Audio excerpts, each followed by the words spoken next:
মাঠে ফাডা বাসে, চেম্বারে সব রোগী ফাঁসে,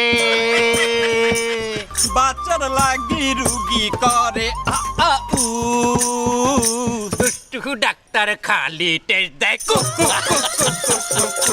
ডায়াগনস্টিক কমিশন দেয়, দুষ্টু ডাক্তার খালি টেস্ট দেয়, ডায়াগনস্টিক কমিশন দেয়।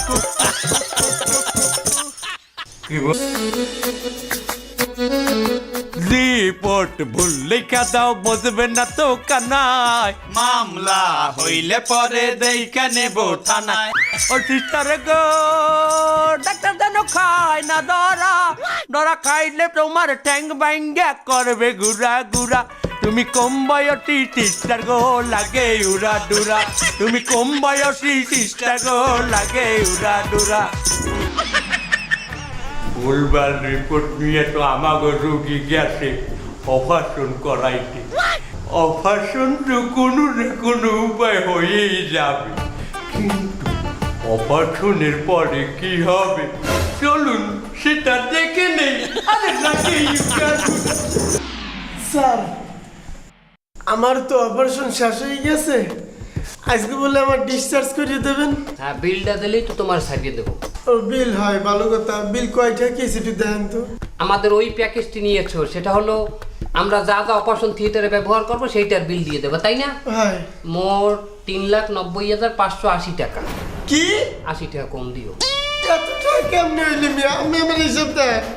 জানতাম, এই জন্য পাই টু পাই একটা লম্বা করে লিখিত হয়েছি। শোনো, অপারেশন থিয়েটারে আমি অপারেশন করছি, আমার বিল।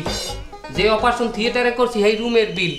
যে ডাক্তার দিয়ে তোমার অজ্ঞান করাইছি, অ্যানেস্থেসিয়া দিছি, সেই ডাক্তারের বিল। তোমারে অজ্ঞান করাইতে হওয়াইতে 4 জন দর্জিয়া হওয়াইছে, এই 4 জন লেবারের বিল। আবার আমরা অপারেশনের মাঝখানে নাস্তা পানি করছি, আমরা 4 জন ডাক্তার সিঙ্গারা খাইছি, হারুনের ভাতের হোটেল দিয়ে আনি। আবার আমার বলতে নাসেরা আছে, হেরা কিন্তু সিঙ্গারা খায় না, হেরা খাইছে খরজাদা দিয়ে পান, আর আয়া খাইছে গুল। আরো বিল আছে। তোমার অপারেশনের জন্য আমরা যে 7 ব্যাগ রক্ত আনছি, 7 জন ডোনার আসছিলে, এক একজন ডোনারকে আমরা ডাইল ভাত খাওয়াইছি, পেট থেকে 1500 করে টাকা খরচ গেছে। কি বাতার ডাল খাইতে 1500 টাকা লাগে? হয় না, ভাতের দাম কম, ডাইলের দাম বেশি। হ্যাঁ, কি ডাল? ফ্যান্সি ডাইল। এটা আবার কি? আরে মাদক মাদক মাদক দ্রব্য, ওই 7 জন মাদক দ্রব্য সেবন করে, পাশের রিহ্যাব সেন্টার গনে নিয়ে আসছি তাদেরকে। কি আপনি মাদক আসক্ত হ্যার রক্ত আমার শরীরে দিয়েছেন? তো কয় ব্যাগ দিয়েছেন? 6 ব্যাগ। 6 ব্যাগ? এ মিয়া, একজন মানুষের শরীরে থাই 5 ব্যাগ রক্ত, আপনি 1 ব্যাগ বাড়তি কোন জায়গায় লাগাইছেন? তোমার রক্ত দইছি, পানি দিয়ে দুইলে তো যাইয়া পানি হয়ে যেতে রক্ত।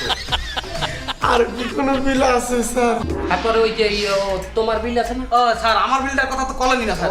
ওর বিল আছে 30,000। ওনার কিসের বিল? তোমার অপারেশন হইবে, টেনশন করবে কেটা?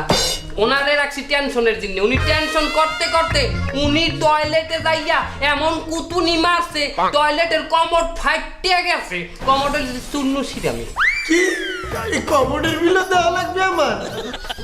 এই টয়লেটের কমোড কিনছি, কেনার পরে আবার ওনার শুধু তাই নয়, ওনার ওই জায়গা 27টা সেলাই লাগছে। কি আপনি ওনার অপারেশনের বিলও আমার দিতে নেবেন?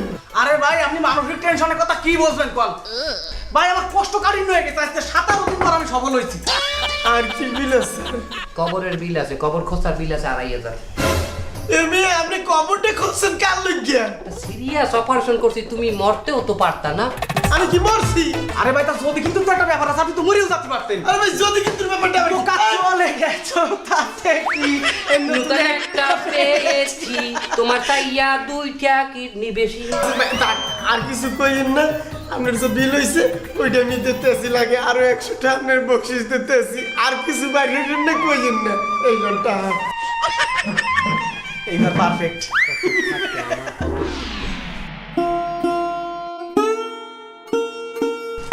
এই সোনামণি, নতুন নতুন না? এদিকে গেছো, এদিকে গেছো। যে আমরা সবই জানি, আমরা সবই দেখছি। তোমার এ কটা কথা কই, এই পৃথিবীতে মানুষের চাইতে দালালের সংখ্যা বেশি। কখনো যদি ডাক্তার দেখাইতে হয় আগে চেক করবা ডাক্তারের ব্যাকগ্রাউন্ড, চেক করবা ডাক্তার কতটা মানবিক, কতটা শিক্ষিত, কতটা পারদর্শী। রিভিউ নেবা বিভিন্ন রোগীদের কাছ থেকে যারা সেবা নিয়েছে ওই সমস্ত ডাক্তারের কাছে। এছাড়া এভাবে যদি তুমি শর্ট করে কোথাও ঢুকে যাও এভাবেই বিপদে পড়তে হবে। পড়তেই হবে। হ্যাঁ ঠিক আছে, আমি কিটা? আমার নাম মরহুম ডাক্তার আইজুদ্দিন দালাল। মরহুম মানে? কথাটা আজ তুমি হইল সত্যি যে আমি 7 বছর আগে মারা গেছি। আসো তোরা, আমি ছিলাম এই হাসপাতালের একজন ডাক্তার। আরে সব কথায় আসিস না। তাতে আরে একদিন আমি 2টো রুগীকে ভুল চিকিৎসায় মেরে ফেলেছিলাম। এরপর জনগণ হাসপাতালে ওসাইয়া আমাকে হত্যা করেছে। এ কথায় আসিস না। কি কইতেছেন এগুলা? আমার লগে এই দুজন কারা? ওরাই তো আমার মারিয়ে ফেলানো সেই 2 রুগী।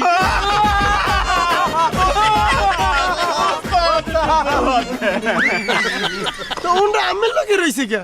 দুনিয়ায় বাঁচিয়ে থাকতে আমিও হক মারছিলাম, তারপরে আরে এখন আমার অগর দায়িত্ব গাড়ে পড়ছে। আমার স্বভাবের ভাগ্য হয়েছে ওরা। তোমার একটা ভালো কথা কই, হসপিটালে মারা খাইছো এতে কোনো খেতে যাই। তুমি যে বাংলাদেশে জন্ম নেছো এটাতে তুমি একটা ভালো কাজ করেছো। ছোটবেলার থেকে বড়কাল পর্যন্ত তোমার হক মারার লোকের অভাব হবে না। আর যত বেশি তোমার হক মারবে সব তুমি পরকালে এই যে দালালি কিভাবে বানালি, সব জায়গায় খাইয়াছো টাকা।